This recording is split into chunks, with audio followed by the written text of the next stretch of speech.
Tere, mina olen Eija Aus ja sa vaatad Rahvaraamatu sisuhäälingut Raamaturännak. Mul on ülihea meel, sest lõpuks on meil siia maandunud kirjandusminister isiklikult, härra Mart Juur. Tere, Eija! Tere! On palju põhjuseid siin tervitada. Ühelt poolt loomulikult see, et sa tead raamatutest, Eestis ilmuvatest raamatutest peaaegu kõike, mis teada, aga veel tähtsam uudis, et sul on ilmunud uus raamat. Palju õnne! Aitäh! Nii, aga palun räägi kohe alustuseks sellest, mis asi on Eesti popmuusika leksikon, esimene täielik Eesti popmuusika leksikon? Jaa, et ta on paroodia ja ta parodeerib ta parodeerib tegelikult mitut asja. Esiteks sellist asja nagu leksikon või teatmeteos või entsüklopeedia, iseenesest see žanr iseenesest kui säärane.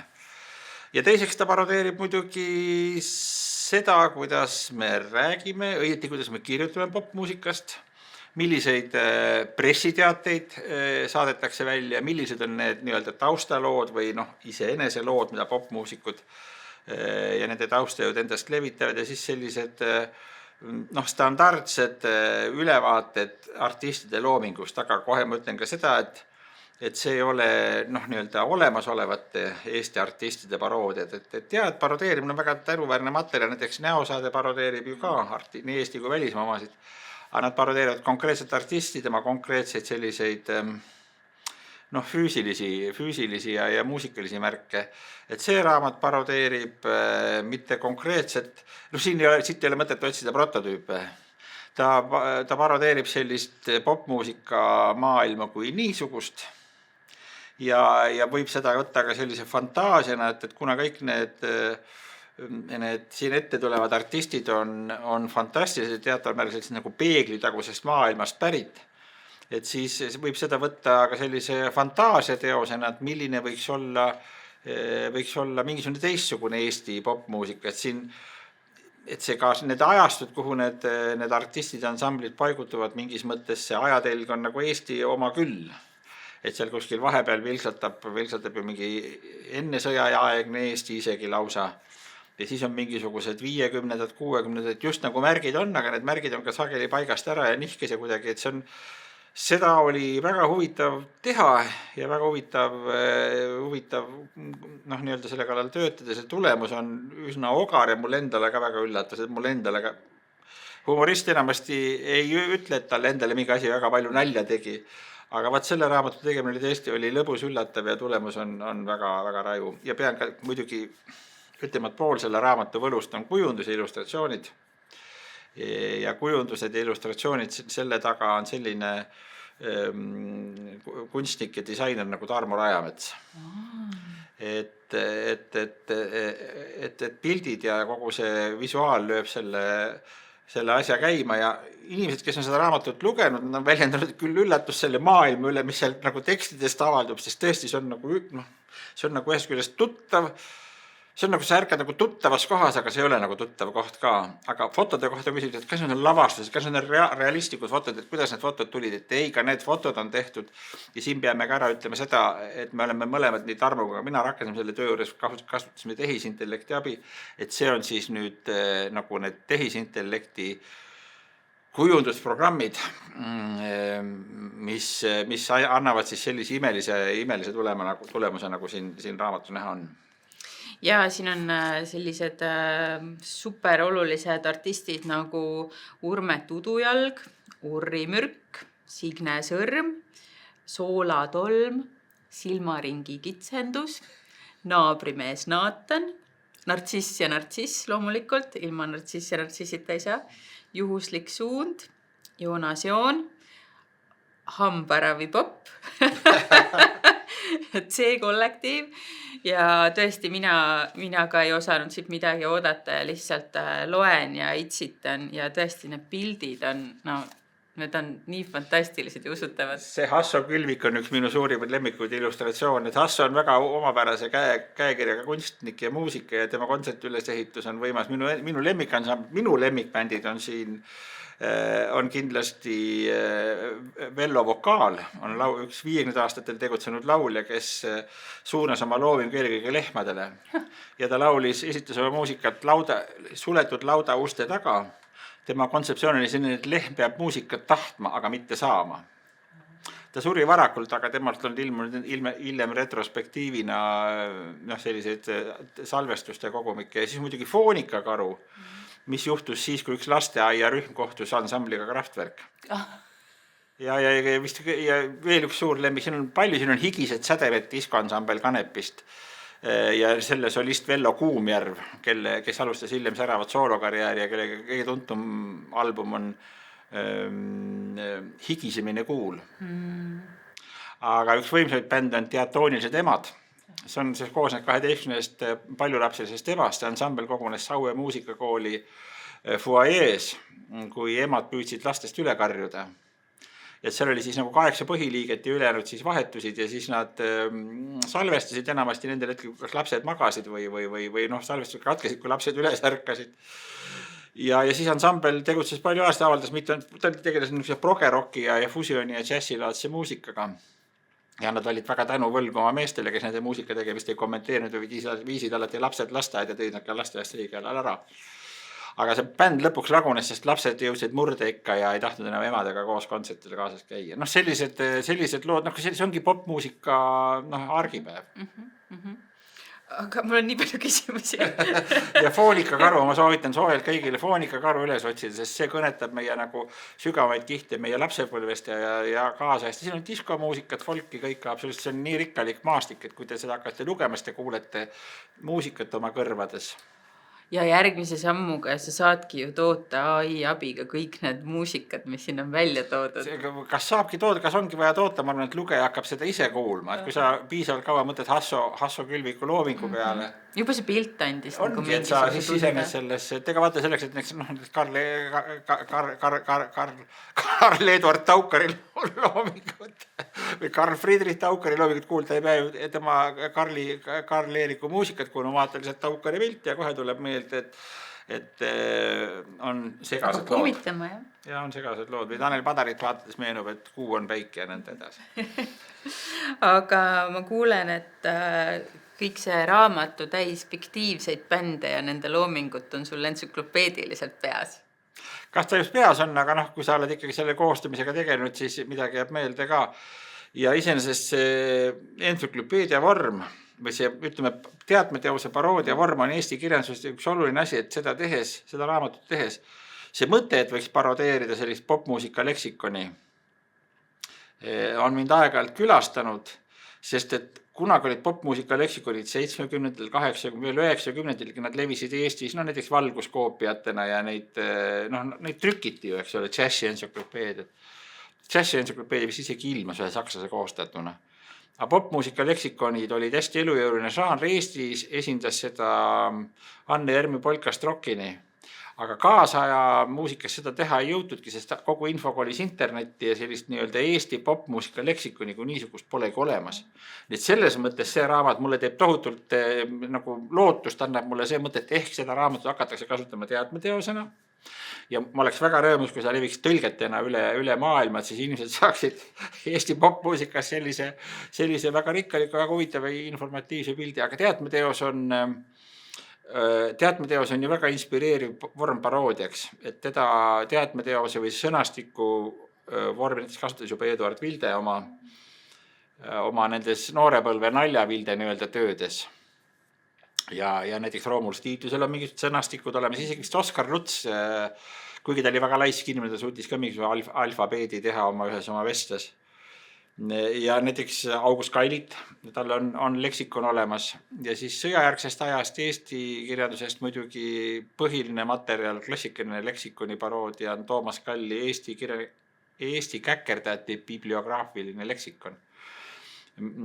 Siis on Ilmar Trulli Padavere loomariigi ülevaade Padavere võsades ja padrikutes. Ma praegu ei tea, kas sa mõtled välja. Ei mõtle, siis on Kivisildniku kuulus teos Eesti NSV Kirjanike Liit 87. seisuga samuti ju, eks ole, leksikon teatud mõttes. Ja muidugi teadmeteos oli ka Enn Vetemaa Eesti näkkiliste välimääre, et need ühesõnaga teadmeteos annab humoristile ja parodistile suurepärase võimaluse tegutseda niimoodi kindlas vormis ja mul on teadmeteosed alati ka lapsena, ma loen neid kogu aeg, mulle meeldivad entsüklopeediad, sõnastikud. Aga seda popmuusika teemalist asja ma ei viitsinud teha, sest kõik need, mis ma mainisin, väärdatud see Enn Vetemaa, mis on raamat, on sellised lühikesed ajalehe või ajakirja formaadid, et mulle tundus, et kui juba selline asi ette võtta, siis just nimelt raamatuna, et on pildid, mitusada ansamblit, mitusada artisti, et ikka oleks, et ikka jätkuks ja inimene üksi sellist asja, kõiki neid Hasso Külvikuid ja keda sa siin mainisid, Johanna Ploom ja neid nimede võtmine võtaks juba oimetuks ja siis nende inimeste veel eluaastate tekitamine, nende diskograafiad, nende hitid, ühesõnaga inimene ei jõua seda teha, aga õnneks juhtuski nii, et tekkis ChatGPT-l selline, sest tema on ka arenenud viimaste aastate jooksul, tal on tekkinud selline võimekus, et kui talle anda sellised kindlad käsud kätte, suunata tema stilistikat, mida ta peab tegema, mis andmebaase ta võiks kasutada, ma konkreetselt suunasin ta uurima just nimelt plaadiarvustusi, plaadifirmade, ansamblite pressiteateid, biograafiaid, ta ammutas sealt inspiratsiooni ja siis me hakkasime neid sealt kogutud sellist nagu stilistikat väänama ja teadmeteose eripära on kui see, et ta ei ole stiililiselt mingisugune barokne teos, et ta on kindlas vormis, seal on nimi, sünniaastad, biograafia, looming, mingid tsitaadid. Et seda oli hästi ranges vormis oli seda teha ja see töö sujus meil kiiresti, suhteliselt kiiresti, nii palju kui ise teha viitsisime kaunil suve ajal.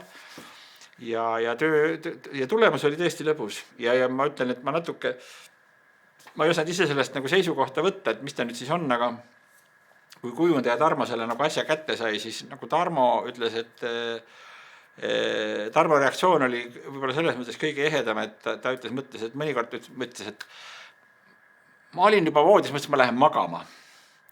Ja siis mõtlesin, ei, ma teen paar pilti veel. Et see, et ühesõnaga, kui kujundaja viitsib nagu sellise asjaga nagu kaasa joosta, et kui talle see töö meeldib nii väga, et ta tõuseb uuesti voodist üles ja paneb hommikumantli pidžaama peale ja hakkab uuesti nagu pilte tegema, et siis järelikult haarab kaasa. Ja nende inimeste ja minu enda mulje on see, et kui sa võid teda lugeda siit-sealt, on väga lõbus.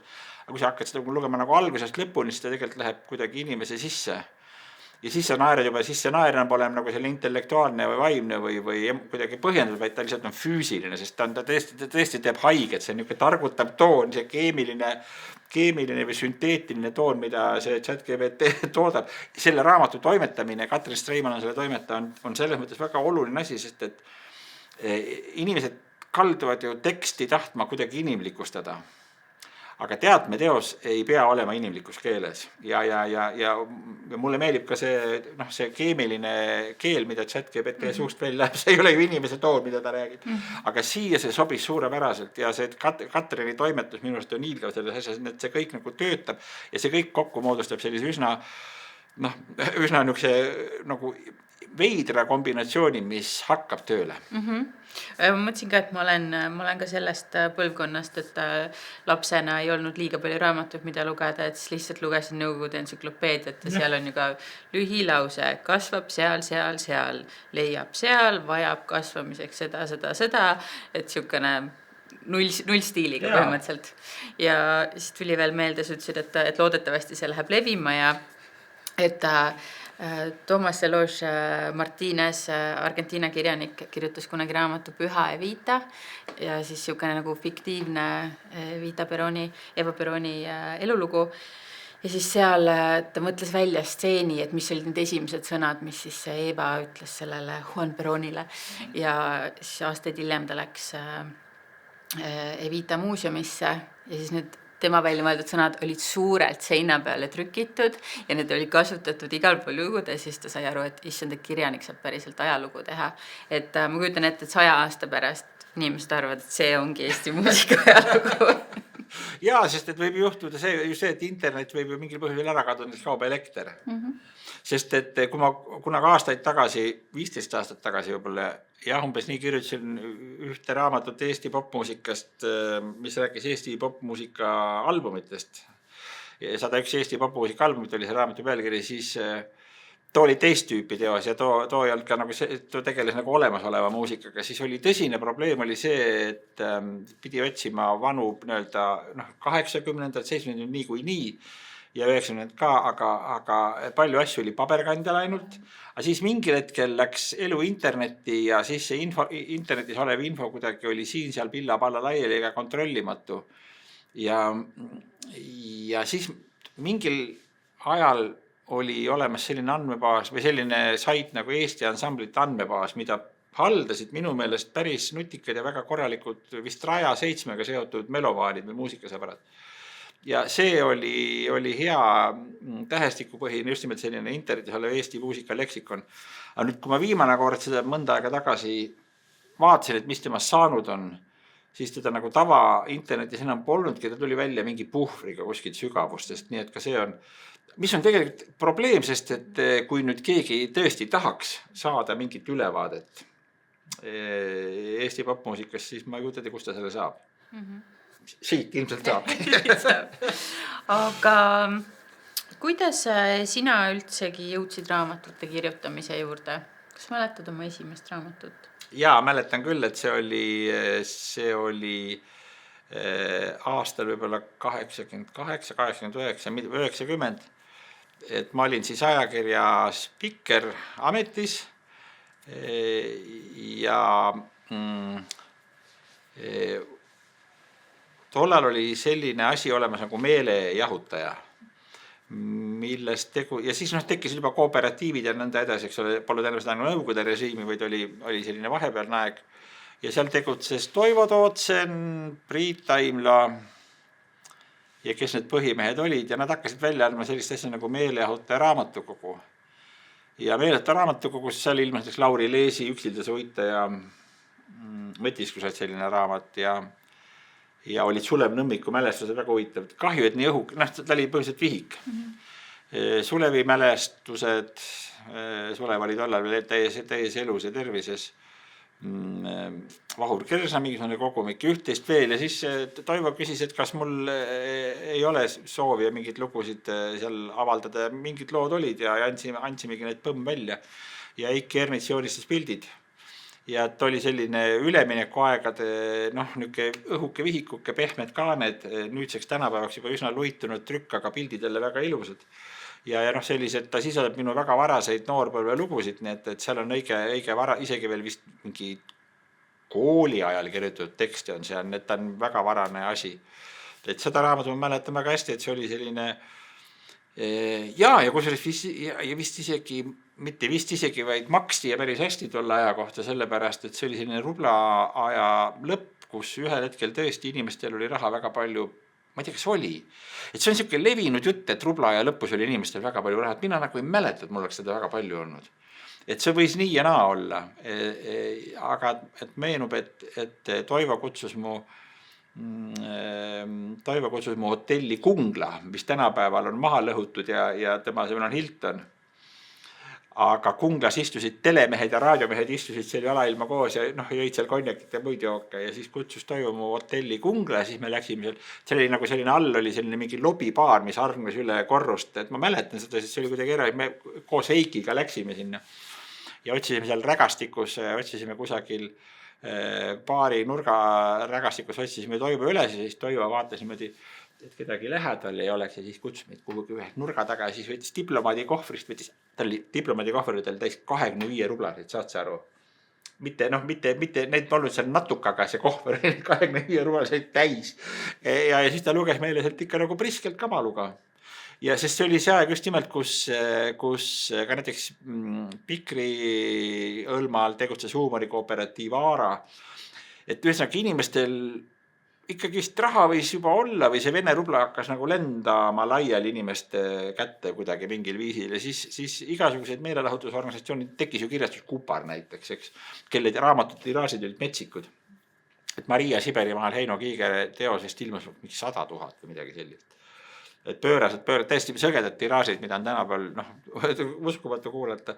Et jah, et see oli selline aeg, ja meeleahutel oli ka mingisugused, nad organiseerisid mingid esinemise, müüsid midagi ja müüsid siis ka sellised raamatukesi, et selline kaunis mälestus mul ja Eikil sellest raamatust. Ja pealkiri oli sellel Yama Sutra. Ja.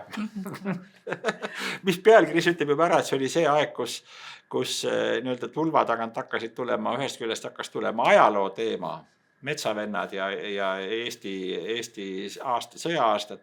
Teisest küljest siis lõputu erootika, mis siis küll ilmus Kamasuutra ja küll ilmusid igasugused muud teosed ja siis vist Emmanuel jooksis samal ajal Soome televisioonis. Ilmus üks ajaleht Pilk, mida andsid välja minu meelest Ajaloo Instituudi töötajad eesotsas Hannes Valteriga, mis koosnes 2 komponendist, artiklid Vabadussõjast ja teisest maailmasõjast ja lahingutest Sinimägedes ja siis sellised erootilised fotod. Ja see ajaleht Pilk müüs nagu väga suurepäraselt. Olid ajad? Jaa.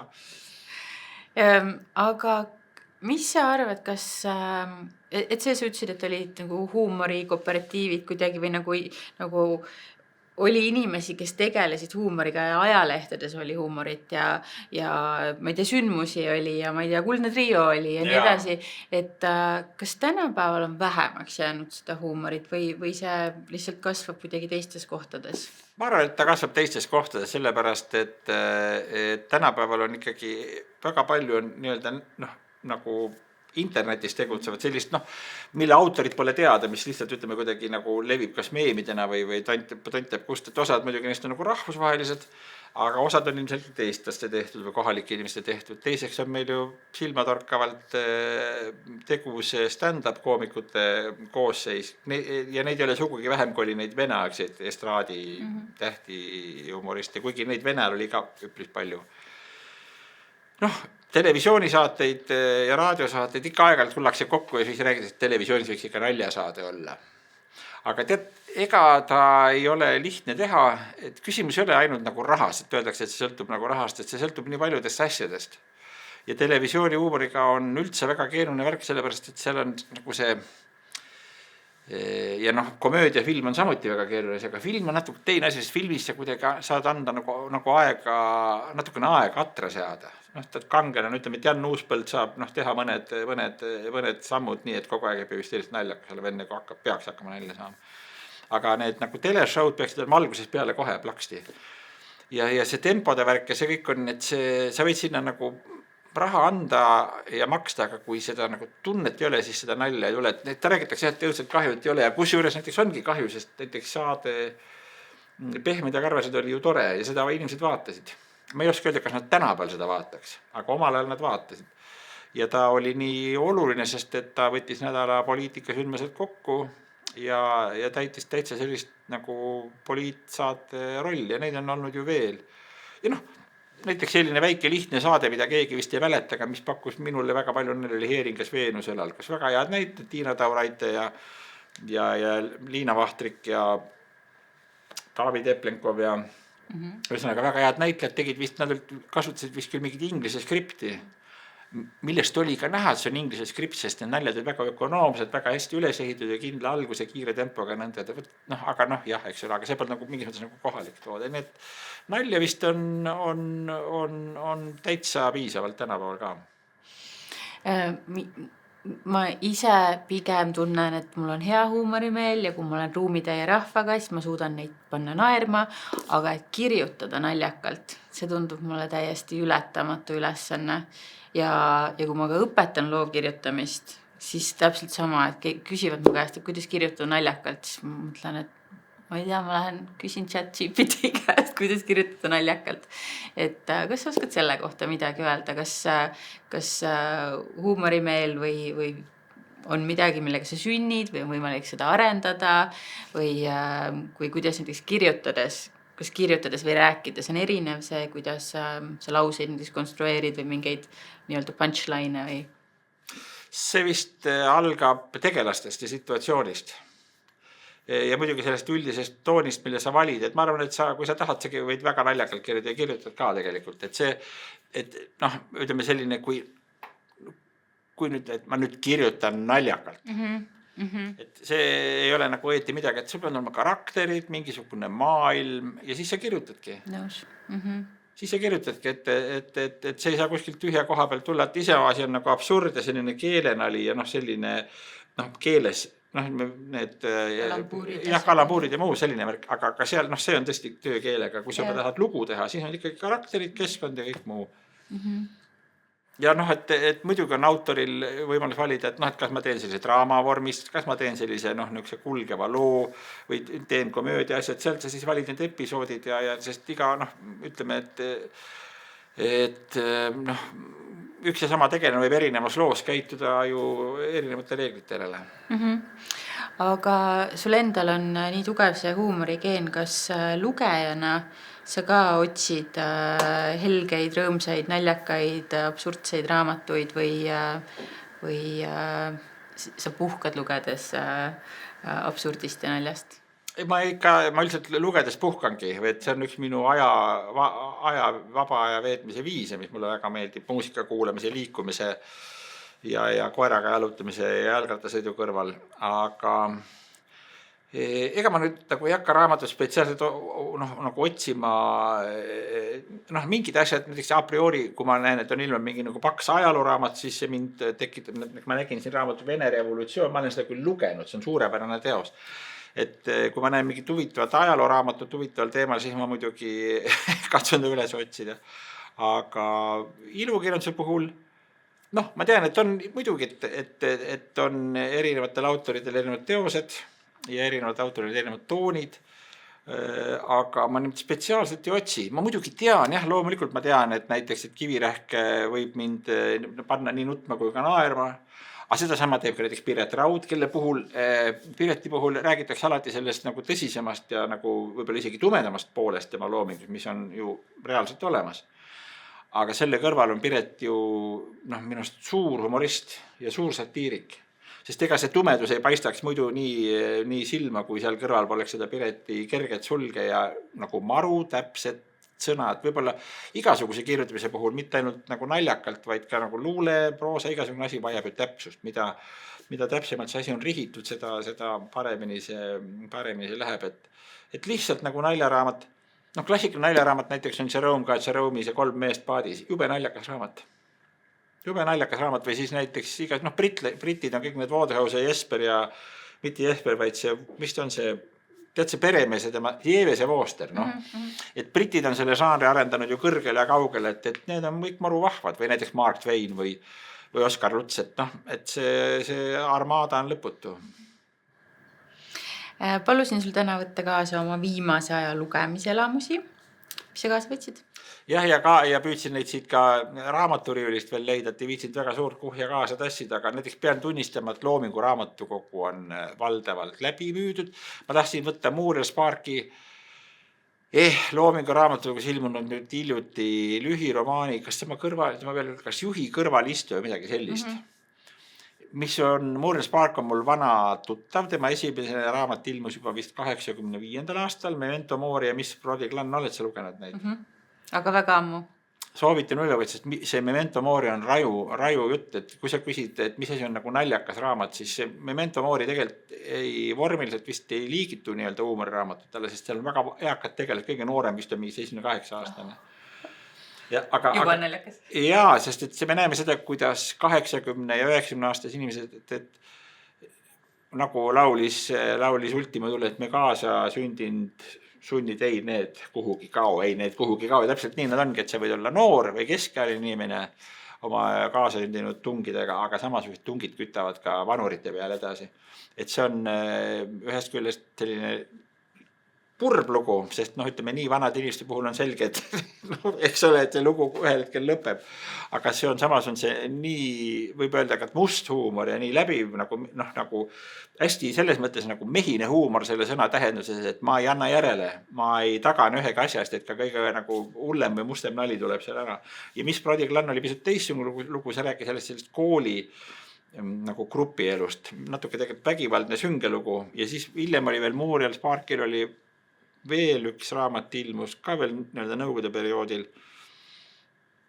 mille pealkirja ma mäletan, mis meeldis, samuti nüüd siis ilmus see, ta on šoti kirjanik, ta vist ei saanud kunagi puukerit, sellepärast et need puukerid kehtestati hiljem, kui tema oma loomingu põhiasjad olid juba ilmunud. Aga see Loomingu raamat on nagu õhuke. Ma lugesin läbi paari tunniga, see on oma vormilt siis selline, võiks öelda tagurpidi krimilugu, kui tavaliselt detektiivid otsivad mõrvarit. Ma võin öelda küll, sest selle lugemiselamusse ei muuda, siis selles raamatus ohver otsib oma tapjat. See on tõesti jabur situatsioon ja see on nii hästi ja nii napilt kirjutatud teos, et sa loed seda ja saad aru ja hästi tõlgitud. Et see on meistriteos. Et umbes sarnane nagu oli ka see Peeter Handke väravavahi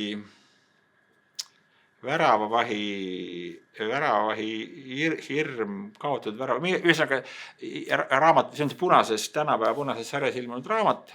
Kaane peal on veel jalgpalluri jalapilt, aga see raamat ei räägi jalgpallur. Kuigi peategelaseks on jalgpallur. Ja ta on tegelikult jällegi selline naljakas raam, kuigi ta ei ole üheski otsast ta ei ole nagu komöödia. Aga see maailm on nii ängistav, nii kitsas, nii juhm ja nii sünge ja lähedam nagu vältimatu lõpu poole, et ta on sellisel kafkalikul viisil väga naljakas, sest Kafka on ju ka väga naljakas autor, et see ma alati imestan, mulle teeb ikka jubedalt nalja, kui tullakse ja räägitakse Kafka nagu sellisest, aga on hea raamat, lasebki ennast igat viisi lugeda. Et seda ei saa nagu hukka mõista, aga minu meelest on ta ka kasvõi see Ameerika, see on tõesti süge raamat või ka näiteks Protsess või Loss, et ta laseb ennast lugeda igas võtmes nagu hea autor, autor peabki laskma. Et ma ei tea küll, miks ma jutuga siia praegu jõudsin sellesse kohta, aga siin ma praegu olen. Ma ei mäleta, millest ma alustasime. Et mis su viimase aja lugemise elamused on olnud?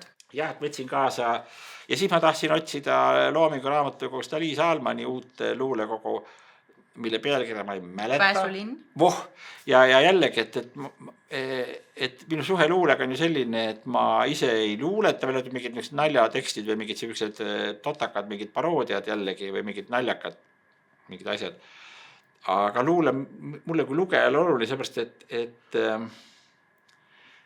seal on nagu see kontakt autoriga, kui oleneb muidugi autorist, on vahetu ja kuidagi läheb kuidagi isiklikuks ja see Aliisi kogu mulle jubedalt meeldis, sest see rääkis just Lõuna-Eesti asja, rääkis loodusasja, mida ma tean ja võib-olla on see üks selline hetk, kus sa loed ja saad aru, et meil küll vanusevahe võib olla ja taust võib olla kõike teistmoodi, aga mingites asjades saad sa aru, et sa mingites asjades ei mõtle päris või tunne päris, mis ongi kirjanduse üks funktsioon on see, et ühest küljest sa saad tunda ennast lugejana erilisena, et sul on mingi eriline kogemus, ja teisest küljest saad sa aru, ta annab sulle ka pretsedendid, et saad aru, et tegelikult mingis mõttes me oleme väga paljudes asjades, me inimesed oleme kõik ühtemoodi, me saame ühtemoodi asjadest aru ja see annab jälle sellised kuulumise tunde, et see Aliisi raamat andis mulle mingisuguse kuulumise tunde ja annab seda ka Riste Sofie Kääri raamat Aps, mis luulena on selles mõttes, nagu kui me mõtleme luulet riimilise ja nagu vormilise asjana, mida näiteks pähe õppida ja võimalik laval taas esitada, seda on võimalik, aga pähe õppida muidugi mitte. Et ta on selline, mulle meenutas ta sellist, ütleme nagu suuremat, mitte proosat just, aga võib-olla kas luule proosa vahel kuskil liikuv vorm ja et see on nagu selline suur monoloog ja ütleme, kuna tegu on väga noore autoriga aga jällegi samas mingid kokkupuutepunktid on, et mulle Aps väga meeldis oma tohutu oo pärast, nagu elaani ja jõu ja rammuga, mis siin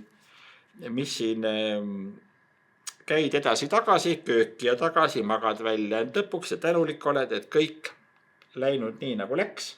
Ja kui ei läinuks, siis poleks ka lugu. Ühesõnaga, et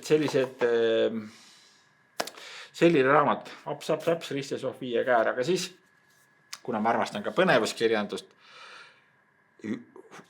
Juan Gomez, kuidas öelda selle autori nime? Juan Gomez Jurado. Õppige keeli, õppige meistritelt. Ühesõnaga see autor, kelle nime ma nüüd rohkem, teie kõrva nüüd selle hääldamisega ei piina, 6-7, ma teen teie rõõmuks seda 6-7-6, ma eile õppisin seda muide, mul tütar õpetas, kusjuures ta ütles, et praegu me salvestame seda episoodi novembri lõpus. Kui ma küsin käest, mis asi 6-7 on, siis ta ohkas väga tüdinud.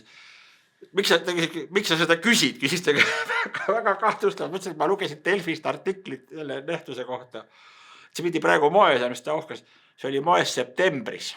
Siis ta seletas mulle, mis olukorras seda kasutatakse, siis selle juurde käib veel see käteliigutus, et ma teen teie rõõmuks 6-7-6-7, aga nüüd tulles tagasi raamatute juurde, see Punane kuninganna, teda on eesti keeles seda autorit ilmunud varem ka, minust 3 köidet, ma pole lugenud, see Punane kuninganna on nüüd uue põnevussarja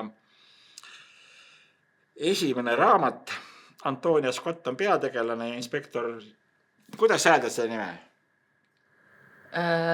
Juan Gutierrez. Palun, palun. Noh, vot. Et see on hästi, ta meenutas mulle natuke seda lohe tätoveeringuga tüdrukut seda, sest vaata, seal on ka suur massiivne seiklus läbi mitme köite ja segatud on asjadesse nagu võimustruktuurid, ajakirjandus, kõik sellised nagu telgitagused, et siin on nagu vandenõuteooriaid, kõike, et väga huvitav ja väga põnev, mulle väga ja tegevus toimub kus? Mingis hispaania keeles? Tegevus on hispaania keeles, tegevus toimub Hispaanias, jaa. Kusjuures ma ka just viimastel päevadel olen mitmelt inimeselt kuulnud kiitust selle kohta, et see on siuke raamat, mida ma ise riiulis üldse ei märganud. Jah, selle peale ei tule, sest et aga tal kujundus on tal hea ja minu meelest tasub lugeda, see tegelane on sümpaatne. Siis on Tadeust Henrik Lindepuu nüüd paneb kätega kõrvad kinne, läheb teise tuppa, sest kuigi Lindepuu on selle raamatu välja nüüd ja tõlkinud ka, aga ta ei taha kuulda, kuidas ma poole keeles öelda. Tadeust Olega Mostovitš. Nüüd Lindepuu tuleb tuppa tagasi ja lööb seda ekraani. Võtab mute'i pealt ära. Võtab ekraani pealt, aga see Nikodem Düsma karjäär, Lindepuu tõlge, Lindepuu kirjastus, Lindepuu asju tasub alati, kui on selles mõttes, kui Lindepuu see kindla kujundusega valge, punane, valge sarjast ükskõik, mis raamat on ettevõtja kohe ära osta ja lugema hakata, sest Lindepuu on kvaliteet. Ja. Kindel kvaliteet ja see Nikodem Düsma on selles mõttes, et see on nagu ma polnud midagi nii hullu polnud jälle lugenud tükk aega, sest et ta on oma loomult on ta seiklusjutt.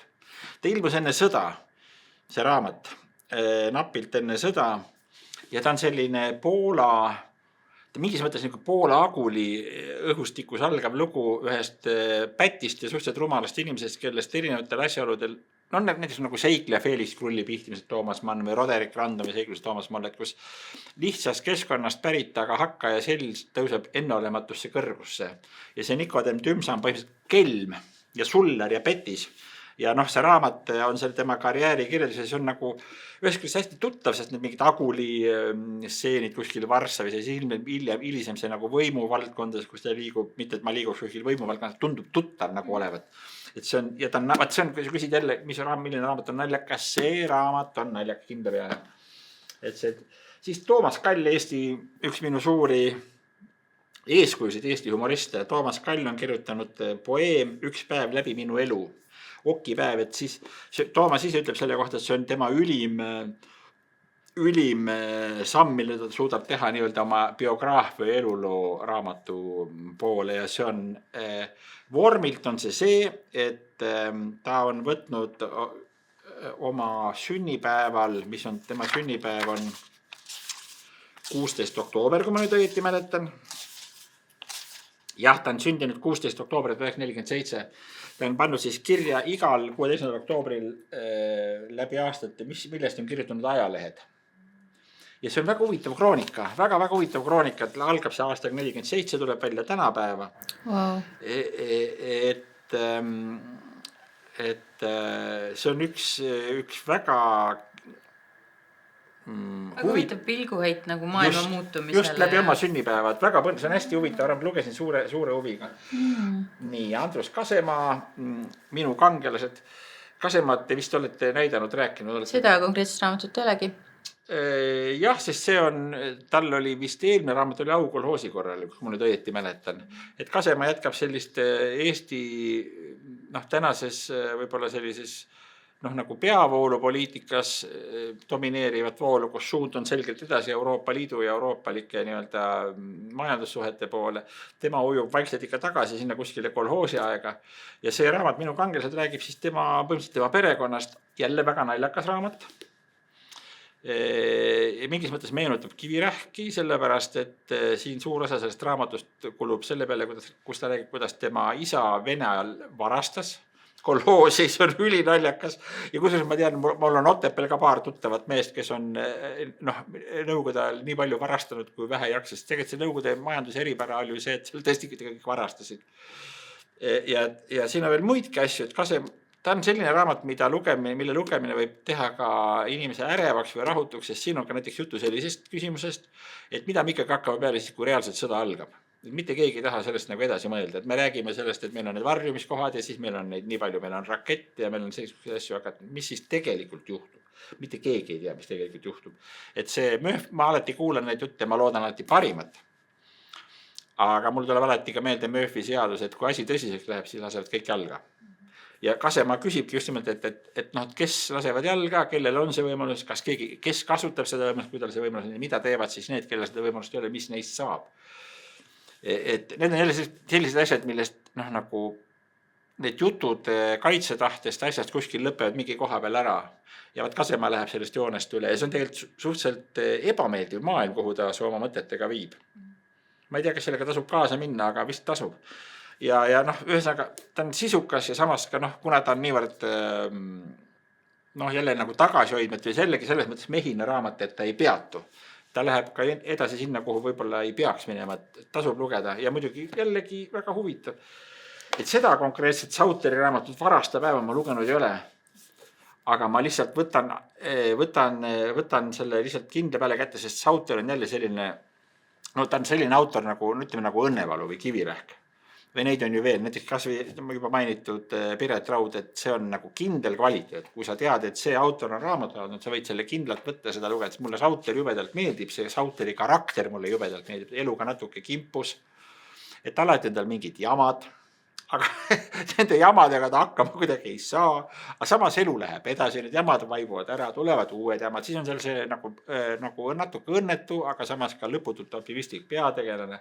Üks minu suurimat Sauteri lemmikraamat on see, kui tal tekkis mõte sõita Bulgaariasse, kas sanatooriumi või kuhu ta tahtis minna. See ilmus Loomingu raamatukogus see raamat. Ja siis ta raamat algab sellega, et ta viis auto hooldusesse ja hooldaja oli kelm. Ja ta autot ei hooldanud ära, vaid ta vist pigem autot lõhku. Siis oli Sauter raamatu sissejuhatuses suur osa või esimeses pooles suur osa kuulub Peetri Sekeldusse peale see auto kätte saada. See on nii naljakas. Ja jällegi ta ei kirjuta seda nagu selleks, et teha nagu pehmeid ja karvaseid või teha mingi tuumarisaadet või vreemet või midagi.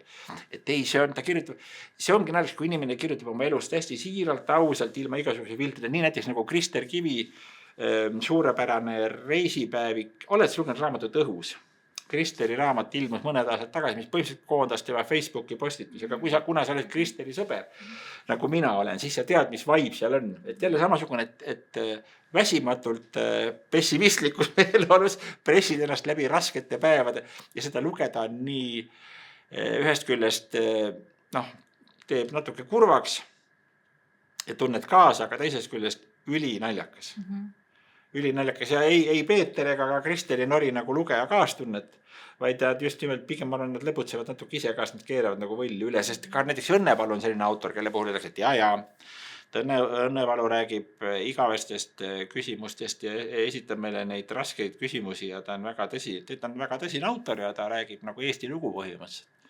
Ja ka need Eesti lood, need ei ole lihtsalt lood, need on 6-7 põhimõtteliselt. Ma võin veel korrata, teeme nii, et mina ei tee seda, kui sina hääldad mul ühe korra veel seda hispaanlase nime. Ei, me ikka tahaks, et ühe korra veel teed. Näe, me ei saanud kaubale, väga halb. Sellises saates on väga raske olla, kus saates üldse ei tööta kaasa. Ma ikkagi julgustan sind. 6-7. Ühesõnaga, et Õnnevalu tõsine autor, aga minu meelest on Tõnu Loomingu eripära ka jällegi see, et ta kirjutabki ka tõesti näiteks nagu Isa surm, viimane raamat Palk, mis rääkis sellest, kes on oma vanematest ilma jäänud. Siis saab suurepäraselt aru, kui keeruline see protsess on ja mida tähendab lein ja kuidas see liigub ja mida see inimesega teeb ja kuidas see tuleb sulle täitsa ootamatu koha pealt keset ootamatut päeva, et ta sulle ligi tulla. Ja et ega see ei olegi midagi selleks, millega peab võitlema, et pigem sellega tasubki nagu kaasa minna või olla selle tundega siis koos, kui ta tuleb. Aga kõige selle kõrval on tal alati ikkagi selline väike muie, et kui ta räägib oma palgasaagadest, mis tal kord on ja kord ei ole, või kui ta räägib oma kontojäägist, mis kord on või ei ole, sest jällegi see on mingi selline, mitte keegi ei taha rääkida sellest, milline oma kontojääk on. Kõik jätavad hästi siukse, et kõik on jube hästi, et kõik on hästi. Või Virel on siin. Või virel, et see on teine võimalus, et ma muidugi kahtlen, kui keegi ütleb, et vireleb, siis ta võib-olla tõesti virelebki.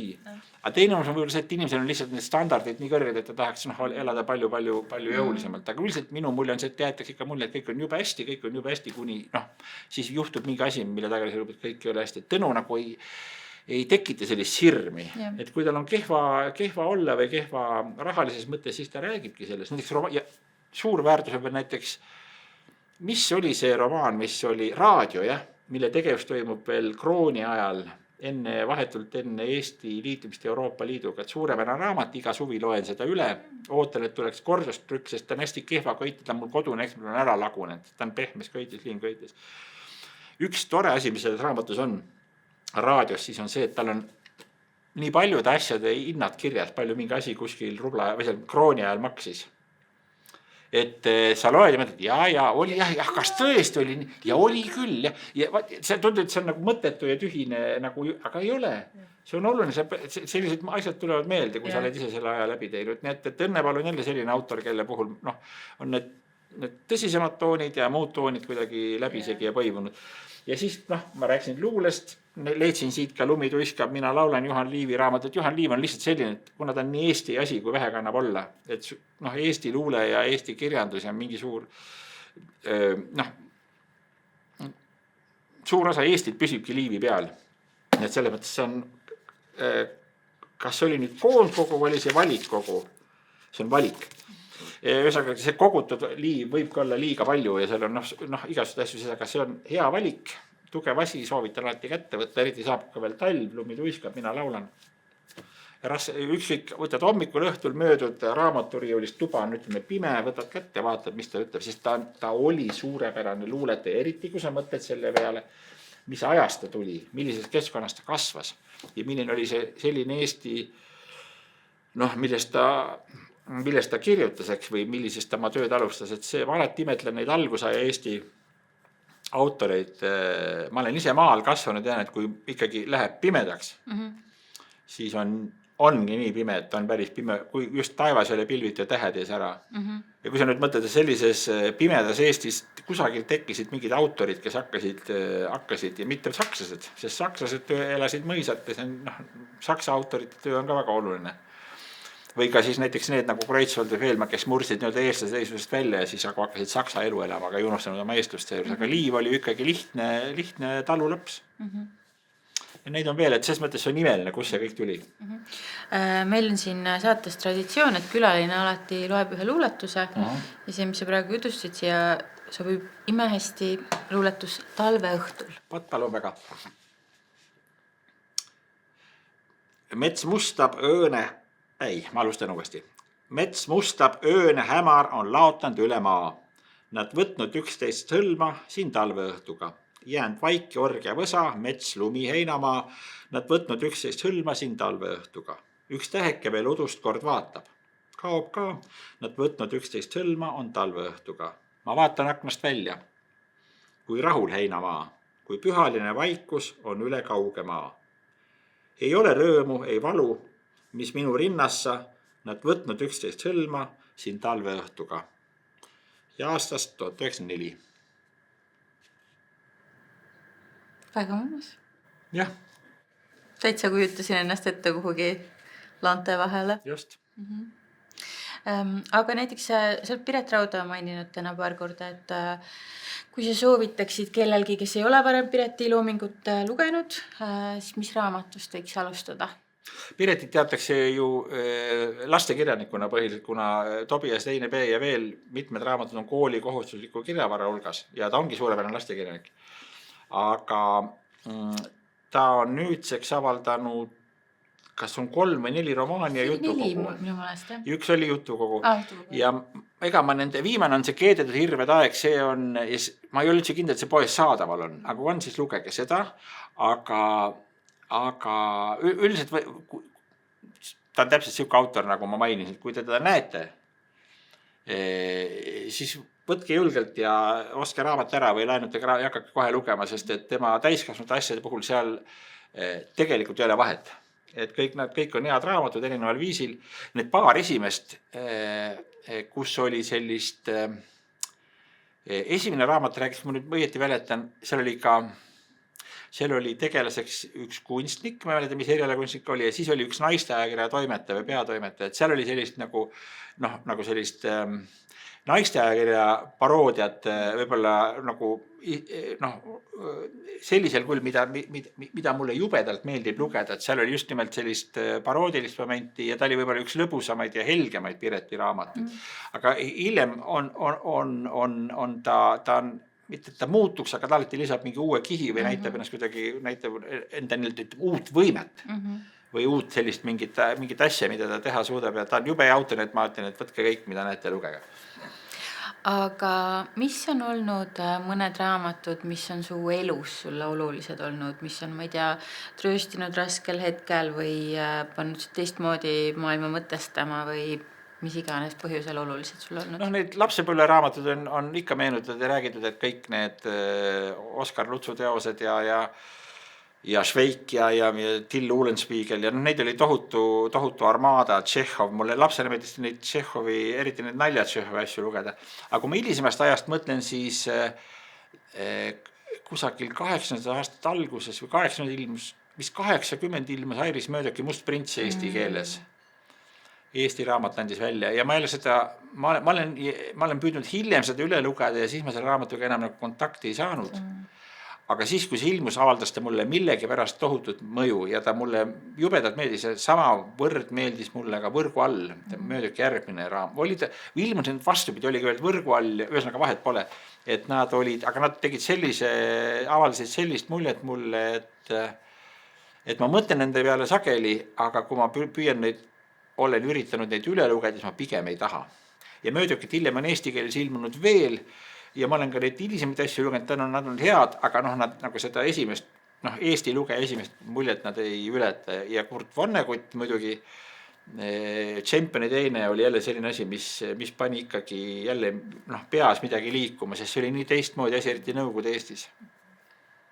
Ta oli tõesti teistmoodi.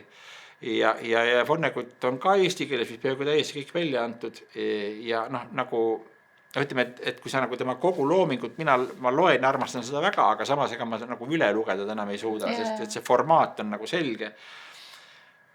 Ja see formaat, see nii-öelda tagantjärele see selgeks saamine on natuke kahjustunud ka sellest Tšempeni teine sellist omaaegset ootamatut pauku, mida ta Nõukogude Eesti hämaruses tekitas. Ja mis raamatud on veel olnud? Näiteks Meistri ja Margarita peale ma mõtlen korduvalt ja seda ma olen küll ka korduvalt lugenud, sest et tema puhul on üks asi on see, et ta on hästi elav, kohati humoristlik, teine asi on veel Ilf ja Petrov, eks ole, mida loeti venele. Minu arust Ilfi ja Petrovi peale mõtlen ma ka eriti selle praeguse Venemaa ja selles osas, mis seal juhtub, millega seal tegeletakse ja mida venelased endast mõtlevad ja kuidas nad endast kirjutavad. Et Bulgakov on tegelikult hästi huvitav juhtum. Temast on ilmunud eesti keeles üks Boris Sokolovi biograafia, aga ta on muidugi terve venekeelne internet on ju Bulgakovi tõlgendusi, lausa Bulgakovi entsüklopeedia on olemas. Ja ta on niivõrd kodeeritud autor, teda tasub lugeda ja mida rohkem ma praeguses oma järjekorras olen selline, et see on geniaalne, suurepärane raamat. Aga ma praeguses elu hetkes, oma praeguse mulje ütlen, et ta on hästi ebameeldiv raamat. Sest et ta on tegelikult raamat, mis seal on vaidlemise koht, ühed ütlevad, et see on raamat Leninist, aga minu meelest on see pigem raamat Stalinist. Ja siis tulevad juurde need David Vsevijovi aspektid, mida David on oma saadetes rääkinud, aga millest ka Vene mingid ajaloolased kirjutavad. See on nii kummaline lugu, et Bulgakovi viimane naine, see Margarita prototüüp oli NKVD kaastöötaja. Ja Bulgakovil oli kombeks õhtuti ette lugeda oma romaani, tal käisid sõbrad külas, Meistri Margaritat ja kõik need ettekanded jõudsid ka muidugi NKVD-sse. Kõik olid üksteise järel koputajad. Aga veider on see, et Stalini mingitest erinenud paberitest võib järeldada, et ta on lugenud käsikirja. ja aastast 1926 või 28 on olemas Stalini kirjake, sest Vene ühiskonna eripära oli see, et kirjanikud pidasid oluliseks suhelda võimuorganite ja NKVD-lastega, et igaühel oli mõni KGB-snik, kellel ta külas käis või NKVD-lane. See kuidagi käis nagu Vene elustiili juurde. On olemas 26-28 aastast on olemas Stalini kirjake Bulgakovile, kus on kirjas lause, et pidage meeles, käsikirjad ei põle. Ühesõnaga, see läheb nii hulluks kätte, et kui sa selle peale hakkad mõtlema, sest pealegi seal taamal on meil need roosiristlased ja mingid kuradi Vene vabapöörlased ja tont teab mis. Et kas see, kuidas see romaan kirjutati, milline oli seal nagu Stalini mõju Bulgakovile, milline oli Bulgakovi saatus säärasena nagu ta oli, millist rolli seal Stalin mängis. See on nagu, see on üks asi on raamat, aga see kosmos, mis selle raamatu ümber on just nimelt 6-7. Väga hästi, siis võib-olla selle 6-7 jätame siia vanasse aastasse ja kuni aastavahetuseni siis sa maksimaalselt saad siin 6-7-tada. Jaa. Aga kas sul on ka juba järgmine raamat töös? Ei ole. Et ei ole selles mõttes, et kui ma midagi ette võtan, siis ma teen seda suhteliselt emotsiooni pealt ja tavaliselt suvisel ajal, kui mul on nagu pikk, mul on nagu õpetaja suvi, et mul on 3 juuni, juuli ja august, ma ei tee mitte midagi peale suvitamise, et kui mul mingisugune mõte tekib, siis ma sellega tegelen. Aga see on, see peab olema ka selles mõttes, kui näiteks ilmad on väga head, siis ma jälle ei viitsi tegeleda. Siis ma ei teagi, kas sulle soovida järgmiseks aastaks head ilusat suve või lihtsalt selleks, et midagi teha või avaldada ei ole mõtet, et mõtet on siis, kui nagu mingi point on, et issand, kus mul on küll korduvalt, ma väga vabandan kõik Petroonest, küll mul on räägitud korda, et miks sa Mart ei kirjuta raamatut minu Otepää, aga kuna ma seal, ütleme, 3 ajaga ikkagi elan, siis ma ei oma distantsi, et seda sel viisil kirja panna, sest et see on nii kuidagi nagu ütleme, et kui see oleks nagu maha pandud ja unustatud asi või kui ma oleksin seal turistina. Aga kuna see on minu nagu kodukoht ja minu kodukoht, siis lihtsalt nükest nagu mingit nagu kerget asja või nükest pinnavast, et ma lihtsalt ei oskaks. Aga samas on ka asi selles, et miks ma peaksin üldse kirjutama, sest samas tegelikult see mõte mulle väga ka huvi ei paku. Ja ma ei tea, et kui sul see mingi naabriants seal on, et ega sa ei hakka ju selle naabriantsu musta pesu teiste ees pesema. Tesi on ka muidugi, et ma naabriantsu musta pesust midagi suurt ei tea, sest ega minuks on Otepää selline koht, kus ma käin poes, ma käin rannas, ma sõidan rattaga, mul on seal mõned inimesed, kellega ma päeva jooksul nagu asja pärast, juuksur, kelle juures ma käin, kellega ma nagu suhtlen. Aga ma nagu sellist küla või linna sellist nagu vaibi ei tea, et kuna ma käitun seal just nimelt sellise nagu suvitajana. Mulle väga meeldib, et me jõudsime siit talvest otsaga suve. Jah. Aga suur aitäh sulle. Aga aitäh, Heia, et kutsusid, tore oli. Oli. Ja soovime teile siis ilusat aastat ja väga palju head lugemist.